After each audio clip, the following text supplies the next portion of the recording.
Welcome to another Milepost of the V-Twin Life. We talk motorcycles powered by those V-Twins, why we enjoy it, what they mean to us, and just why we enjoy the open road. V-Twin Life is brought to you by CrashIncClothing.com, also known as Crash Inc. on the World Wide Web. Man, Brad is on a lot of stuff. You want to get some merchandise, you want to get parts, you want to upgrade stuff on your bike. He is a dealer for a lot of great companies, so check out CrashIncClothing.com and see what they got for you. Now, we got Wild Ass. You want to add some comfort to your ass? Man, Wild Ass has got you covered. They've got something you like. Use that promo code DWoods. Get yourself free shipping and put that ass in comfort. Can't forget Custom Dynamics, leading the world in LED lighting and LED technology. Man, these got some great stuff. You want to light up your life at nighttime? You want to be seen during the day? Hey, check out Custom Dynamics. Can't forget Lexan. These guys got some great comm units. I just got the new G16s. Man, you want to talk quality? These things are awesome. Loudspeakers, plus they got some air pumps, small ones you keep in your bike. They're ready to go. So check out Lexan. So now, let's get to another milepost of the V-Twin Life. What is going on, everybody? Welcome back to another milepost. Tonight we are hitting down milepost 115 with AJ Hanson, a long-distance endurance rider, enjoys riding, does a lot of traveling, been a lot of places, and was a finisher in the 2022 Hoka Hey, getting ready for 24. So we got some mutual friends. We hooked up, said, hey, let's shoot the breeze and talk some bikes. So, hey, welcome to the V-Twin Life there, buddy. Glad to be here. First podcast, so I'm pretty excited. Heck yeah, man. There you go, buddy. So, well, let's dive in where I like to. So, how'd you find motorcycles? How'd you get into it? So, ever since 16, really, I was able to get my license, and I got my motorcycle license, and I went straight out and bought a Ninja 300, and I was hooked. I was on that thing from January to January. I always just loved being on two wheels. It's a good start. So how long did you go with the Kawasaki? Probably about 2.5, 3 years. I was I think I put about 20,000 miles on it, and I was going to school, and in the winter, everyone was like, why are you still on that thing? I just enjoy it. So I had it for about 3.5 years, and then I decided to upgrade. I upgraded to a 2005 Softail. Nice. What was the drive to go with the Harley? Just you wanted to get to a little more comfort, or? So I didn't really have a what's the word?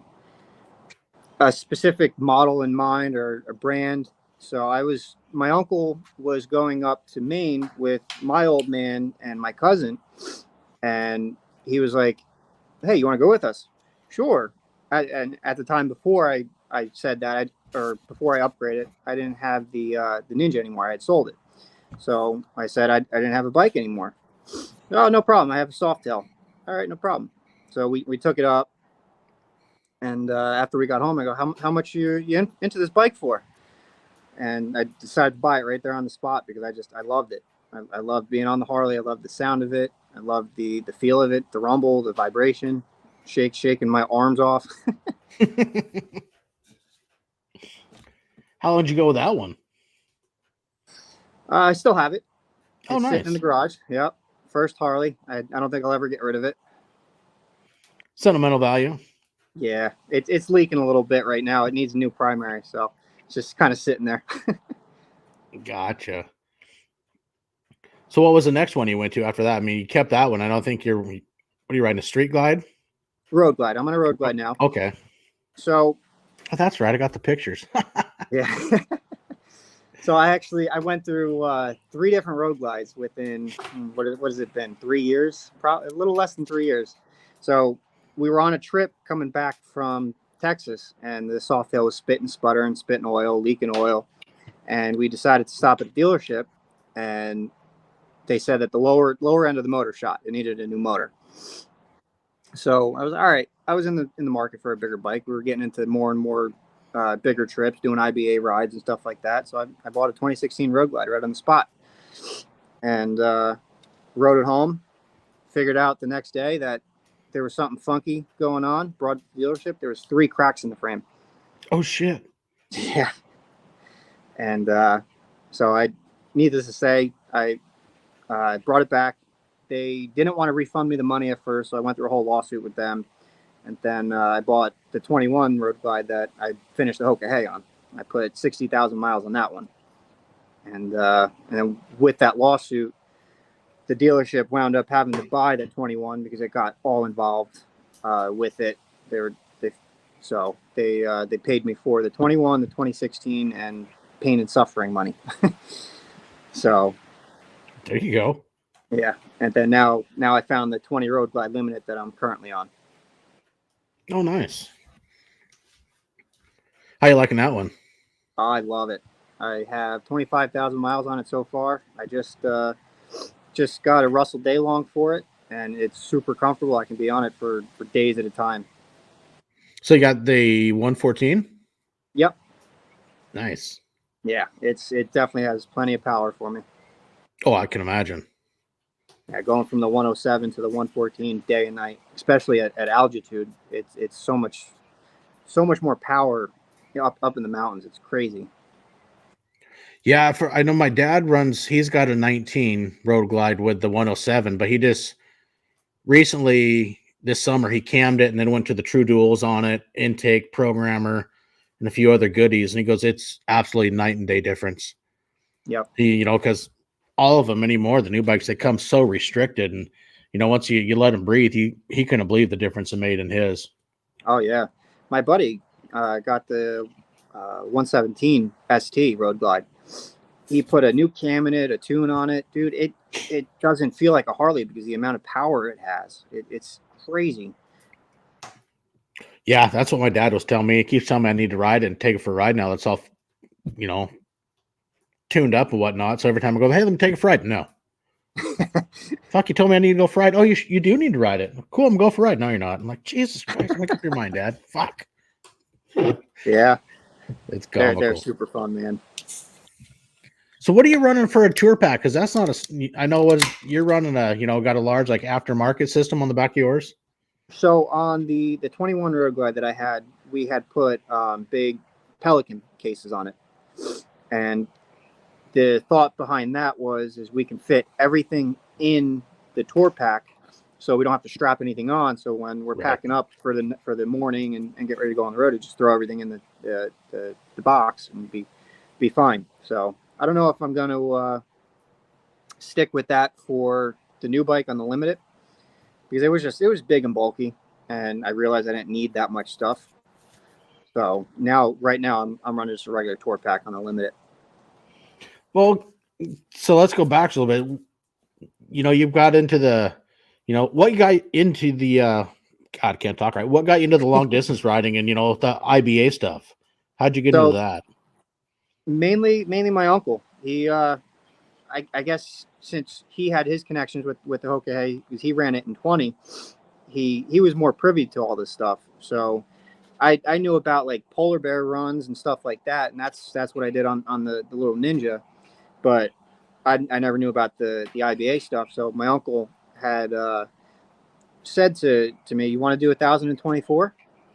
I guess why not?" So my first one, it was from South Carolina to Texas, and I was on a 2006 or 7 Road King, and that was my first IBA run, and I was in love. I like pushing myself. I like seeing how far I can go in 24 hours and how far I can go in a short amount of time. It is fun. I think the first one I did, I think it was 2020. And I had, some friends like, well, why would you want to do that? It just, some people think it's stupid. I'm like, well, I said, you get 3/4 of the way and all of a sudden it's like your adrenaline gets up, you can look at your GPS. It's like I had a route mapped up and that the time is really clicking down that 2 hours, 1 hour, 45 minutes and all the adrenaline rush and got done. It's like, dude, this was an absolute blast. And Yeah, I mean, yeah, and granted, it's not for everybody. And I totally get that, but I had so much fun and got addicted after the first one I did. yeah, absolutely. And it's just like the amount of self accomplishment. It's great because I mean you need self accomplishment in your daily life, and most people don't get it from their job, so you have to get it from somewhere.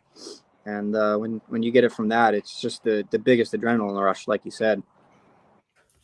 Yeah. So, got any idea roughly ballpark how many you've done? Officially on paper, I think I have probably 6 or 7 of them, and then I Mhm. have a couple of Bun Burner Golds, 1524. I think I have 2 Saddle Sore, 2K Golds, um, and I think that's about it for now, like on Yeah. paper. But Right. I mean, I've done probably off the top of my head probably over 50,024s. Hmm. Because I mean that 1,200 to 1,300 miles a day is pretty average for me. Whenever I get out on the bike, that's my comfort zone. So I usually do about 1,200 miles, and if I'm not tired yet, I'll keep going. If I want to take a break, I'll just take a nap or something at that point. So, some of those are you doing more interstates, or what's your percentage, say, back roads, back highways as opposed to interstate? Probably about 70/30. Okay. Usually when I'm doing that many miles, it's usually like trying to get somewhere. Right. But sometimes I like to just turn the GPS off and just take the back roads. Like I was going to the rendezvous in New Mexico, and I'd left my house in Jersey, and I shot straight across to West Virginia, and I just turned the GPS off from there, and I managed 1,200 miles in about, I think, 23 hours it was. And I was just going all through West Virginia, all the back roads, all through Kentucky, all the back roads. So it almost kind of like depends on how I feel that day. Yeah, I know. I did a trip to California for Turbo's birthday for the Mile Monster run, and we took a 5 hour break in Sutherland, Oregon. I was thinking, with that break, probably isn't not going to be able to get a saddle sore or whatnot. So I didn't pull any receipts. And we're going down through Southern California, I pull up my Rever and I'm like, God damn, I still hit 1,000 miles in like 21 hours, I think it was, with a 5 hour break. I'm like, shit. But oh well, I mean, Yeah. that wasn't the point of that one, but it's like, God damn, I would have had one because all the ones I've ever done, I'm on the back highways more than the main interstate just because it's a funner way to travel when you have the time. And so I'm used to most of mine taking a little bit longer. And it's like, shit, when you get on the interstate, it's like you can really knock out You, some miles a lot faster than what one thinks you can. yep. Yep. When we were doing the TNT rally, um, a lot of the bonuses they were in the middle of 2 interstates, and you would get all the way to that bonus, and you would map out to the second one, and it's like, shit, how is it going to take me 4 hours when it's right there next to the interstate? But it's the roads between the interstates that take the longest time. It's crazy. Yeah, it can be a little bit more time consuming, that's for sure. I know we had one like that last year on the Monsters Over Mountains run. We ended up running the North Cascades Highway with 47 miles of fresh chip and seal, so we couldn't do much more than 30 miles an hour, and it put us way behind schedule. But it's just one of those deals, you got to roll with it. That's it. There's nothing you can do. Just roll with it. Yep. So I know you're talking about your Pelican case, kind of where I was working my way to, because you get sidetracked, squirrel, and down this road we go. But so obviously you've done a fair amount of riding and long distance stuff, and kind of like I said, you don't need as much room because you're kind of honing in what you need and what you don't need.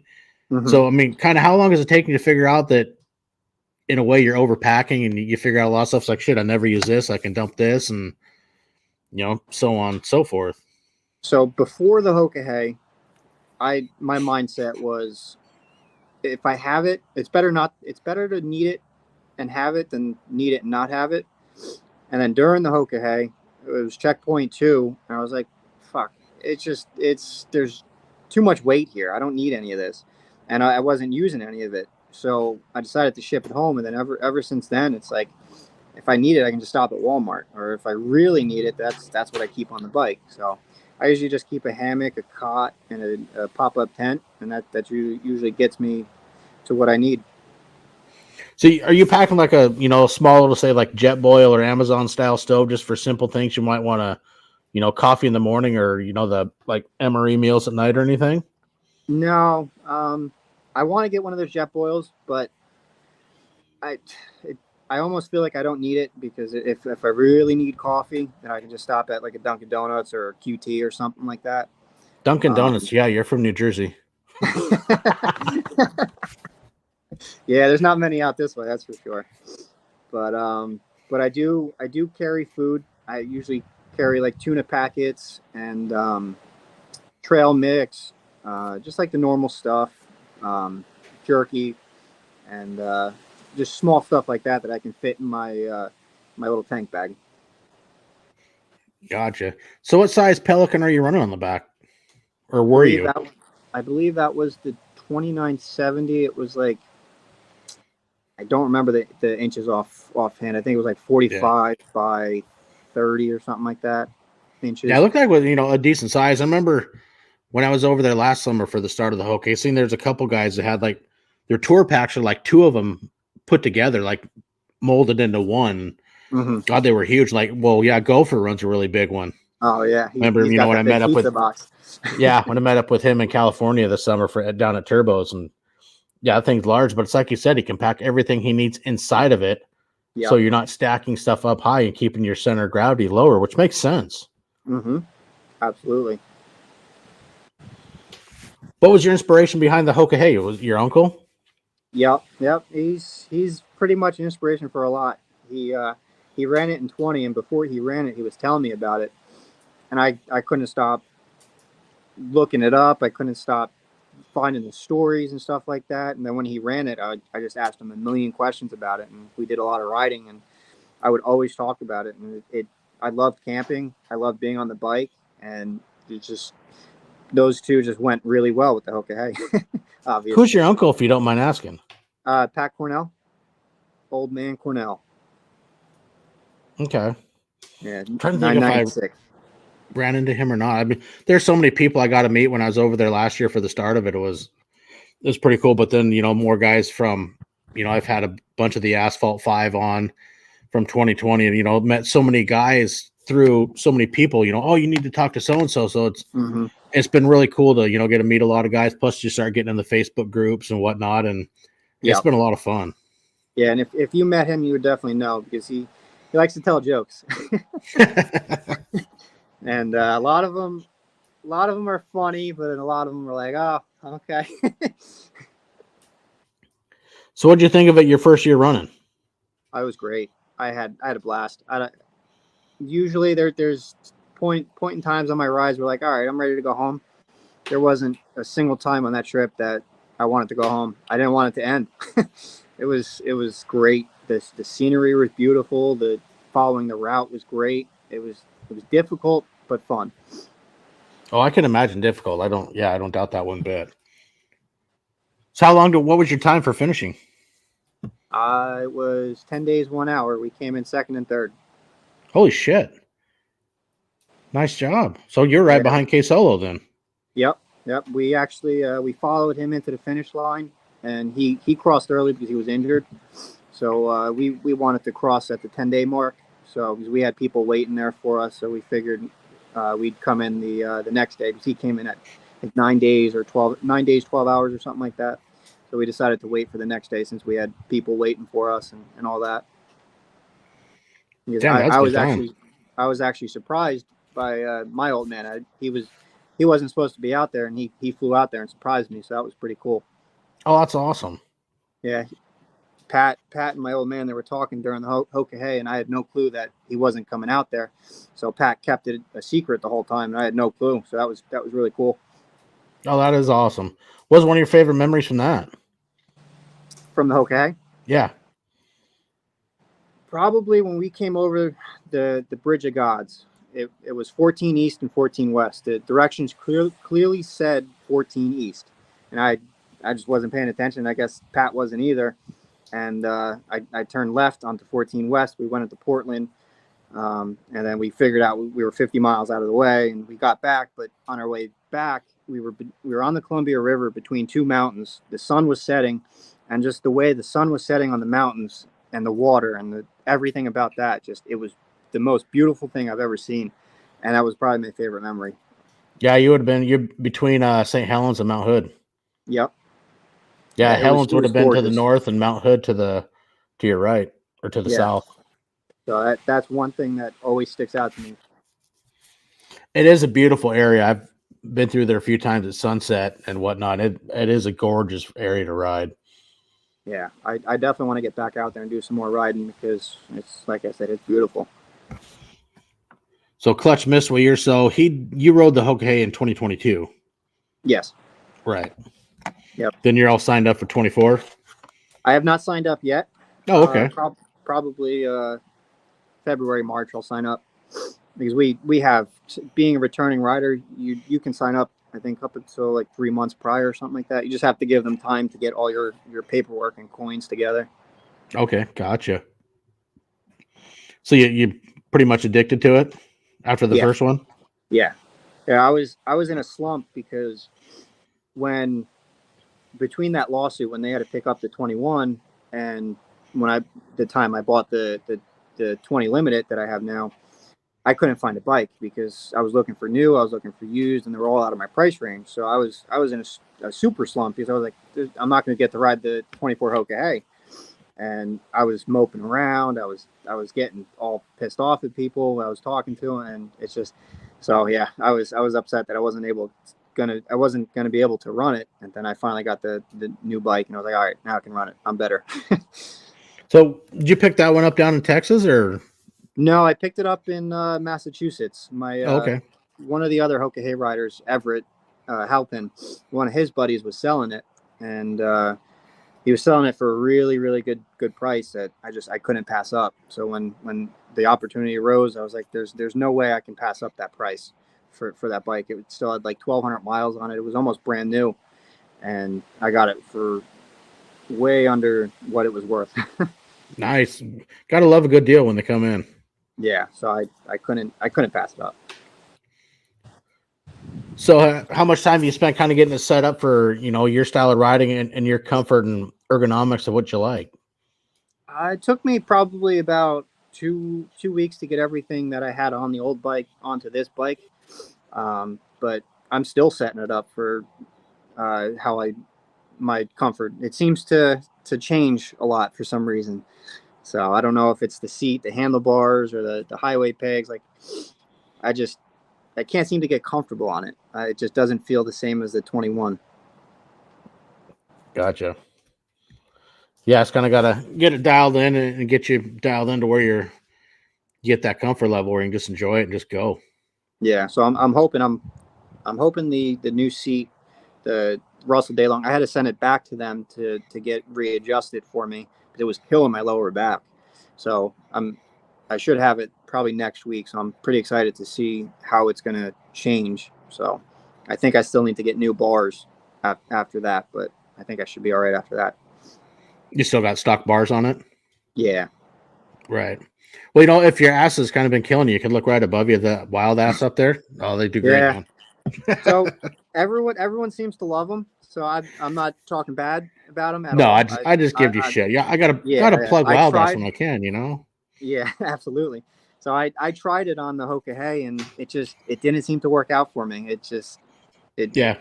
So, but if they work for everyone else, great. I'm happy for them. I think the biggest thing I found with those after, a whole lot of education, when my wife and I went and worked for them at Sturgis, is just getting it properly set up with the air because everybody's ass is different. And it doesn't take but an ounce of air to literally let out just the tiniest bit.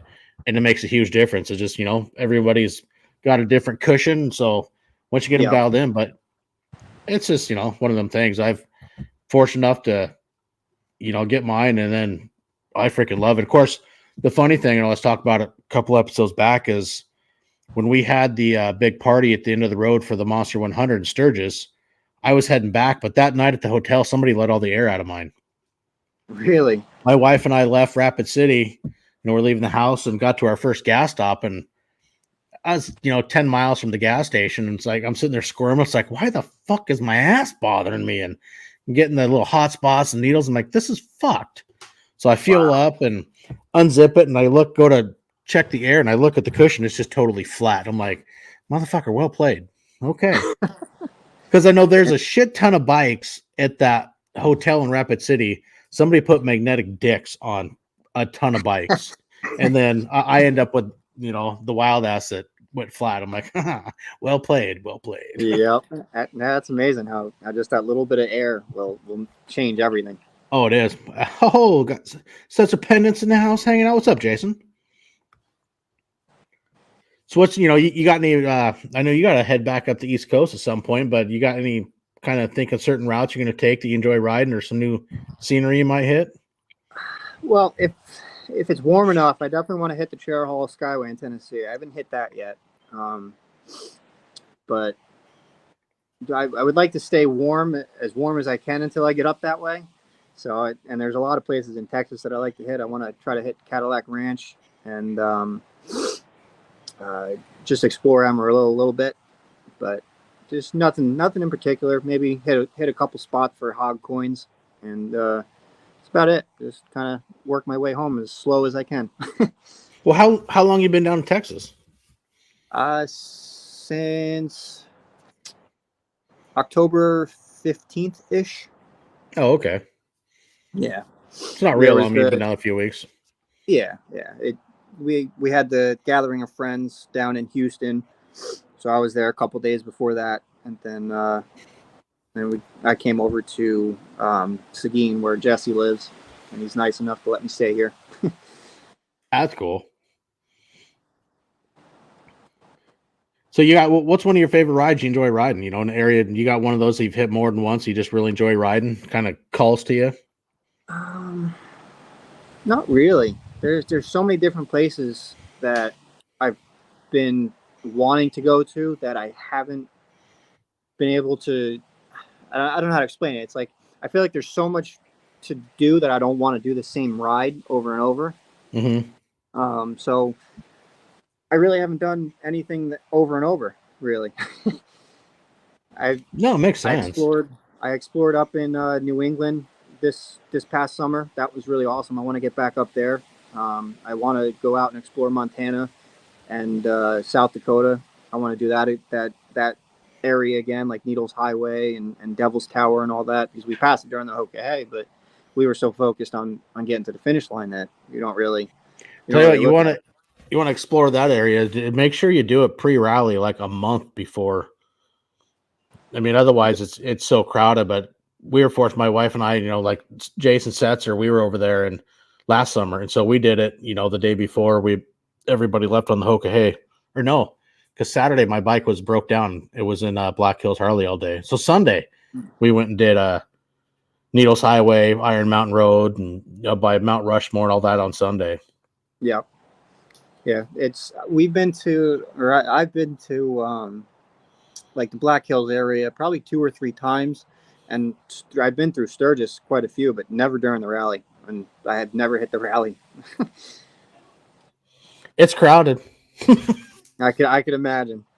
So yeah, this was my first time going over there this year for the rally, but I mean, of course, I was, my wife and I were working it, but there's a lot of fucking people, and talking to guys who are trying to ride like the Needles and whatnot, and it took them hours and hours to even get through, just because you got a couple 100,000 people. Everybody wants to go ride a road that's about wide enough for one car. Yeah, it's a small road, sketchy road too, especially in the rain. Yeah, and that had that this year. But no, Montana's got some absolute beautiful scenery up through central Montana, the Great Falls area, and there's a lot of amazing roads up through Montana, just absolutely beautiful fucking scenery. The only state I haven't hit besides Alaska and Hawaii, it's the only state I haven't hit in the lower 48 yet. Really? Yeah, I hit every single state besides that one.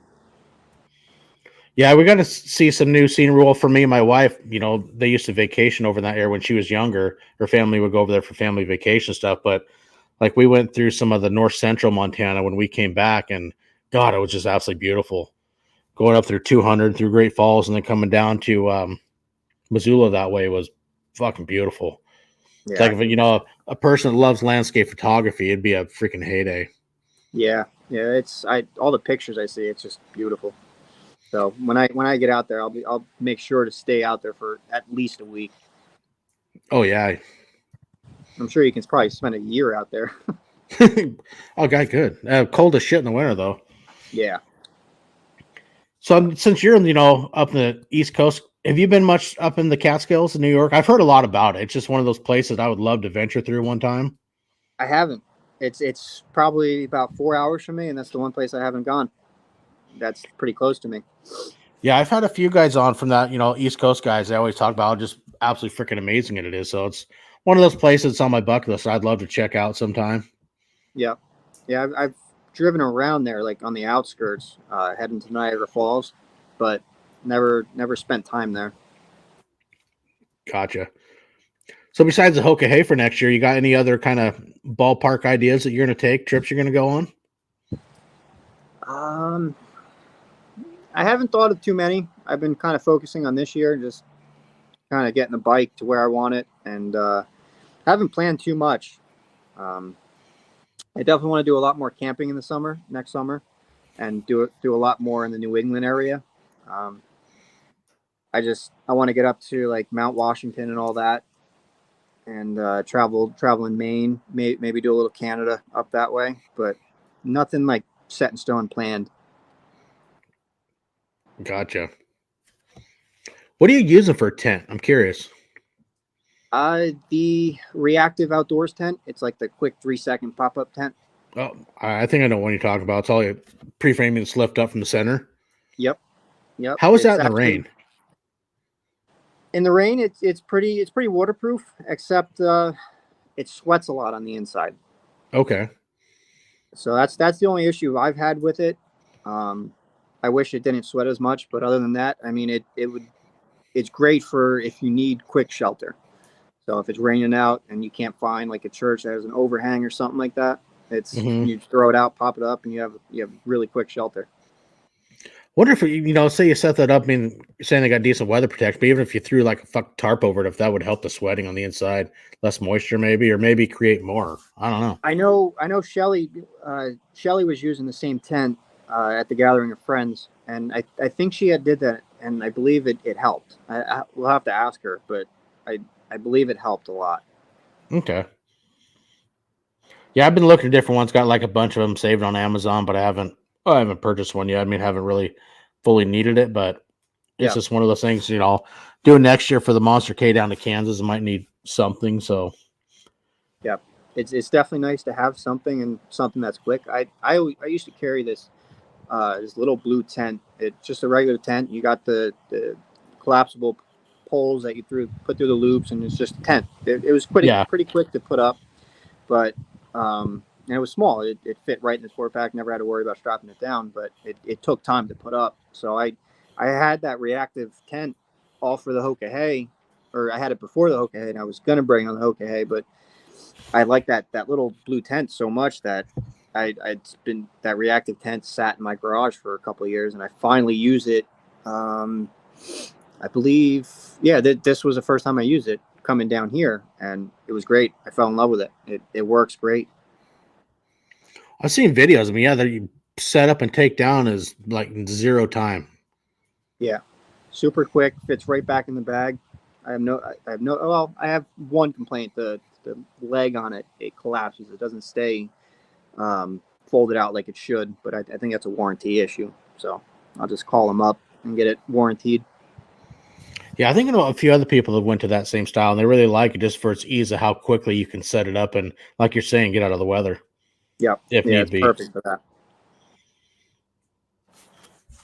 You got any special items you take, in your tour pack that somebody else might not use that you found that just is something handy? Fire starter. I don't. Maybe some guys carry it, but I always carry a fire starter with me. What, a ferro rod, or you just get some of the little ones you buy at Walmart? You just light the little pack on fire. Those little Epson cubes. Yeah. Well, I have that, and I have the flint and knife and all that, and a lighter. I always have something to start a fire with. If it's too windy or whatever, I can start something with something. Yeah. Because you never know when you're going to need it.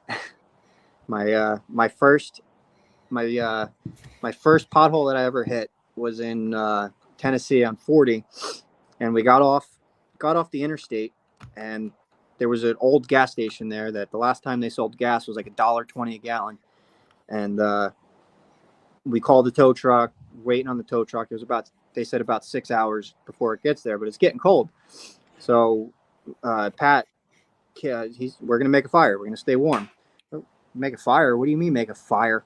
if we're sitting in the middle of a parking lot, you're going to make a fire? Absolutely. So we made a fire right there in the parking lot, and we were sipping on bourbon, having a good time, waiting for the tow truck. So ever since then, I always carry something to start a fire with. Hey, no, that's a smart idea. Being cold sucks. Yeah. So Jason had a question. Do you sleep in a tent during the Hoka Hey when you ran it? No, when we slept, we just slept with our gear and helmets on. I think there was 2 nights we set up our cot to stay off the ground just because we couldn't find a flatter spot. But during the Hoka Hey, it was gear and a helmet. We think we got 14 or 15 hours of sleep that whole time.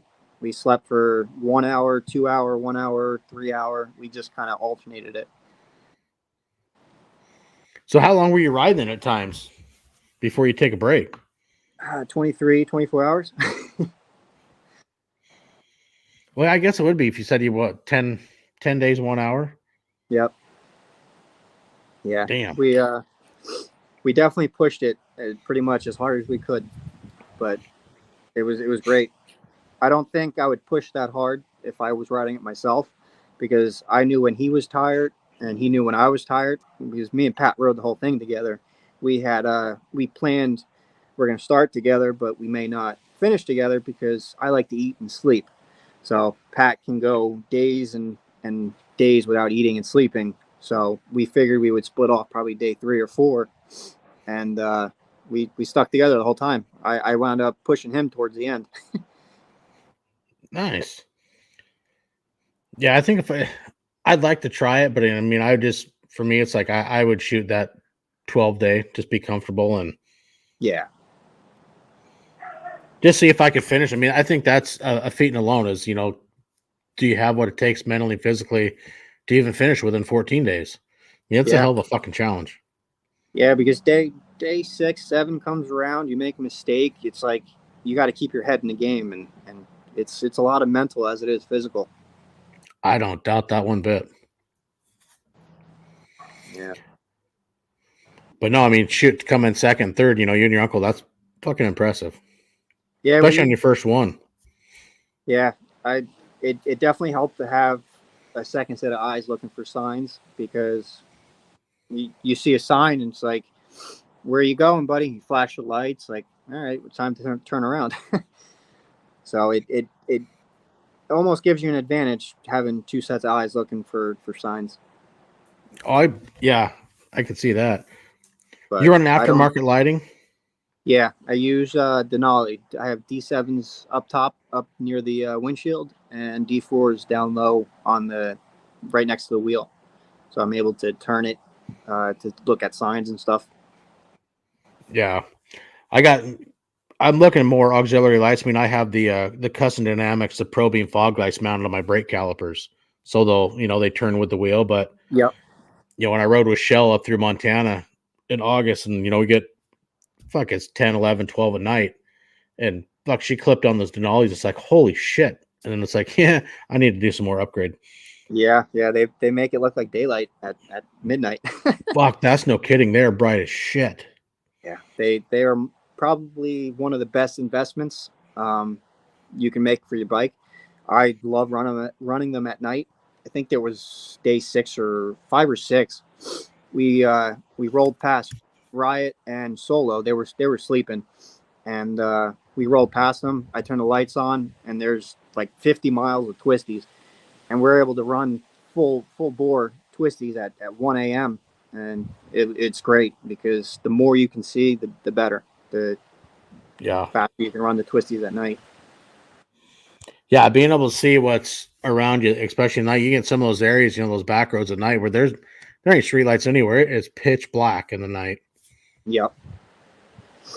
It's almost better to run twisties at night, because during the day, like 191, the Devil's Highway down in Arizona, you're looking over a cliff, like, now, I gotta slow this down, I gotta be careful. But when you run them at night, it's like you can't see any of that, so it's like you're only focusing on the road. Yeah. So Clutch asks, you got the same strategy for 24 you go? Absolutely not. Nope. I plan to push myself, but I definitely want to get at least 4 to 5 hours of sleep a night. Yeah, kind of, help more with the mental aspects, I think. And I mean, in the long run, it's good physically too. Yeah. Yeah. It'll definitely help getting some more sleep. And I want to see more of it. There's so much of the route that I didn't see because we were running it at night. We were pushing ourselves. We weren't focused on everything around us. We were just focusing on the road, getting to the finish line. Yeah. Yeah, that's you guys are moving.